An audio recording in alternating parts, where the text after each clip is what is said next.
दोस्तों वीडियो की शुरुआत करने से पहले आप ये बात ध्यान से सुनिए। हम में से ज्यादातर लोग ये गलतियां अक्सर करते हैं जो कि वीडियो के आगे मैं आपके साथ शेयर करने जा रहा हूँ, जिसकी वजह से क्या होता है कि हमारा टेस्टोस्टेरोन लेवल जो है वो कम होना शुरू हो जाता है और ऐसे में हमारी मसल ग्रोथ अच्छे से नहीं हो पाती। कुछ लोगों के बाल झड़ने लगते हैं, कुछ लोगों का मूड स्विंग्स होने लगता है। ये कुछ इस तरह के सिम्टम्स हैं जो कि इंडिकेट करते हैं कि हमें जब हमारा टेस्टोस्टेरोन लेवल जो है वो कम होने लगता है। और जो इस वीडियो में आपके साथ पॉइंट शेयर करूंगा, आपको उन्हें ध्यान से सुनना है और ध्यान से समझना है और सोचना है कि क्या आप जाने या अनजाने इस तरह की गलतियां करते हैं जो कि आपके टेस्टोस्टेरोन लेवल्स को कम कर सकती हैं। तो आइए वीडियो की शुरुआत करते हैं, जिसमें सबसे पहला पॉइंट है सही मात्रा में मैग्नीशियम ना लेना। दोस्तों वैसे तो काफी सारे मिनरल्स, न्यूट्रिएंट्स जरूरी होते हैं जो कि आपके टेस्टोस्टेरोन लेवल को बढ़ाने में मदद करते हैं, लेकिन ज्यादातर लोग ऐसी डाइट अवॉइड कर जाते हैं जिसमें अच्छी मात्रा में आपको मैग्नीशियम मिल सकता है। आप सोच रहे होंगे कि ये मैग्नीशियम होता क्या है। दोस्तों मैग्नीशियम एक बहुत ही इंपॉर्टेंट मिनरल है जो कि आपकी मदद करता है आपकी रिकवरी के लिए, आपको अच्छी नींद के लिए, कार्डियोवास्कुलर हेल्थ को इम्प्रूव करता है और साथ ही साथ आपकी हड्डियों के लिए भी बहुत जरूरी होता है और सबसे इंपॉर्टेंट रोल प्ले करता है ये आपके टेस्टोस्टेरोन लेवल को बढ़ाने में। अब थोड़ा सा आपको ये समझने की जरूरत है कि ये काम कैसे करता है। दोस्तों मैग्नीशियम जब हमारे बॉडी में आता है तभी हमारे नर्वस सिस्टम को काम डाउन कर देता है, हमारे नर्वस सिस्टम जो है उसको रिलैक्स कर देता है और जब हमारा नर्वस सिस्टम रिलैक्स होता है तब हमें बहुत अच्छी नींद आती है। जब हम सो रहे होते हैं तब हमारी growth hormone, testosterone hormone growth पर होते हैं और इसलिए जब आपको अच्छी नींद आएगी तो आपके टेस्टोस्टेरोन हार्मोन भी बहुत बेहतर तरीके से बूस्ट होते हैं। इसीलिए मैग्नीशियम वाले फूड आपको अपनी डेली डाइट में जरूर शामिल करनी चाहिए। इसके लिए आप नट्स जैसे कि काजू, अगर आप 28 से 30 ग्राम काजू खाते हैं तो उससे आपको 75 to 80 मिलीग्राम मैग्नीशियम मिलता है। इसके अलावा अगर आप 1 कप काला राजमा लेते हैं तो आपको उसमें 120 मिलीग्राम मैग्नीशियम मिल जाता है और रात को अगर आप 30 ग्राम बादाम खाते हैं तब इसमें आपको लगभग 30 मिलीग्राम मैग्नीशियम मिल जाता है। इसके अलावा केले में भी आपको मैग्नीशियम अच्छी मात्रा में मिलता है। इसके लिए आप 1 केला अगर आप खाते हैं तो आपको उसमें 30 से 40 मिलीग्राम मैग्नीशियम मिल जाता है। सो दोस्तों इस तरह के फूड को अपनी डेली डाइट में जरूर ऐड कीजिएगा। इससे आपका नर्वस सिस्टम रिलैक्स होगा, जिससे आपको अच्छी गहरी नींद आएगी और अगर आपको अच्छी गहरी नींद आएगी तो आपके टेस्टोस्टेरोन हार्मोन अच्छी तरह से बूस्ट हो पाएंगे और आपकी मसल ग्रोथ बहुत अच्छे बेहतर तरीके से हो पाएगी।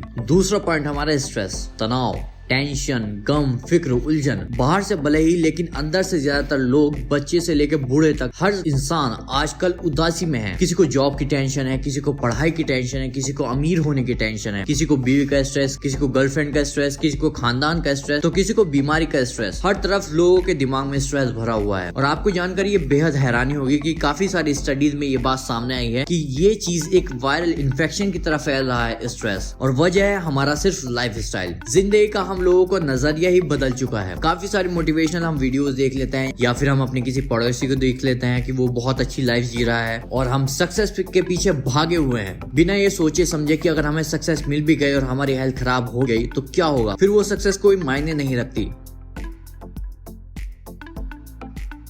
सक्सेस पाने के चक्कर में लोग बाग अपनी हेल्थ को खराब कर देते हैं, इतना स्ट्रेस अपने ऊपर क्रिएट कर लेते हैं और इसका असर आपके टेस्टोस्टेरोन लेवल पर भी बहुत बुरा असर पड़ता है। सिर्फ टेस्टोस्टेरोन लेवल ही नहीं, बाकी पूरी ओवरऑल बॉडी पर भी स्ट्रेस का बहुत बुरा असर पड़ता है। आप समय से पहले बूढ़े होने लगते हैं। इसलिए आपके पास जो भी है आप उसमें खुश रहिएगा, अपने माइंड को ठंडा रखिए, अपने माइंड को फ्रेश रखिए, अपने माइंड को काम रखिएगा। बस जिंदगी में कोशिश करते रहिए आगे बढ़ने की, जो आपका काम है वो करते रहिए, टेंशन फ्री होकर। इतना मत सोचिएगा, इतना प्रेशर अपने ऊपर मत क्रिएट कीजिएगा दूसरों को देखकर। हर इंसान की लाइफ डिफरेंट होती है, इंसान की लाइफ अलग होती है। आपको नहीं पता है सामने वाला इंसान कितना स्ट्रेस लेकर के बैठा, अगर इंसान कोई बहुत ज्यादा अमीर भी है। सो अपने माइंड को काम रखिएगा, जो है उसमें खुश रहिएगा। बस धीरे धीरे अपने आप को एक स्टेप अप करने की कोशिश करिएगा। इस लाइफ में थोड़े चैलेंजेस भी होने चाहिए, लेकिन अपने स्ट्रेस को इतना मत बढ़ाइएगा कि वो आपकी बीमारी बन जाए। तीसरा हमारा पॉइंट है मोटापा।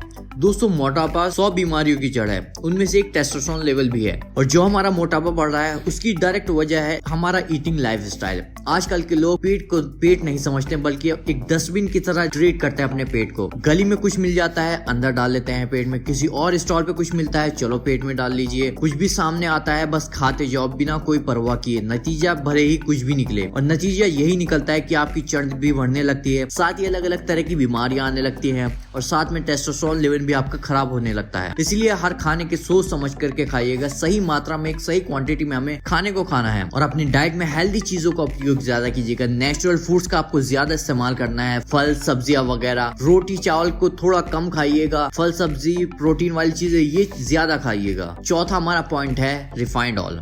घर घर के अंदर, सड़क पर, स्टॉल पर पिज्जा, बर्गर, नूडल्स, चिप्स और ना जाने कितनी ढेरों भरी हुई चीजें हैं जिसमें रिफाइंड ऑयल एक मेन इंग्रेडिएंट की तरह इस्तेमाल किया जाता है। जाता है। टेस्टोस्टेरोन के साथ साथ शरीर के हर हिस्से को भी ये नुकसानदायक है। इससे बेहतर है कि आप देसी घी का इस्तेमाल कर लें। इसके अलावा चाहे तो आप बटर का भी इस्तेमाल कर सकते हैं नेचुरल फॉर्म में। लेकिन इस बात का ये मतलब भी नहीं है कि अगर आपको कहा है कि आप देसी घी खा सकते हैं तो इसका मतलब ये नहीं है कि आप देसी घी या मक्खन खूब बेहतर तरीके से और खूब अच्छे से खाएं। इसका मतलब ये बिल्कुल भी नहीं है। देसी घी भी हमारे लिए नुकसानदायक हो सकता है। ये बात मैंने आपको सिर्फ रिफाइंड ऑयल के कंपैरिजन में समझाने के लिए आपसे कहा है कि रिफाइंड ऑयल से बेहतर है कि आप देसी घी खाएं। देसी घी में फैट भी होता है और आपको वो भी नुकसान पहुंचाता है अगर आप उसको एक सही लिमिट में नहीं लेते हैं। इसलिए बेहतर यही होगा कि आप देसी घी का इस्तेमाल करें और जितना हो सके रिफाइंड ऑयल की चीजों को अवॉइड कीजिएगा। आजकल के लाइफस्टाइल में पूरी तरह से तो आप रिफाइंड ऑयल को अवॉइड नहीं कर सकते, लेकिन जितना ज्यादा से ज्यादा हो सके इस चीज को अवॉइड कीजिएगा। पांचवा हमारा पॉइंट है नॉट ट्रेनिंग रेगुलरली।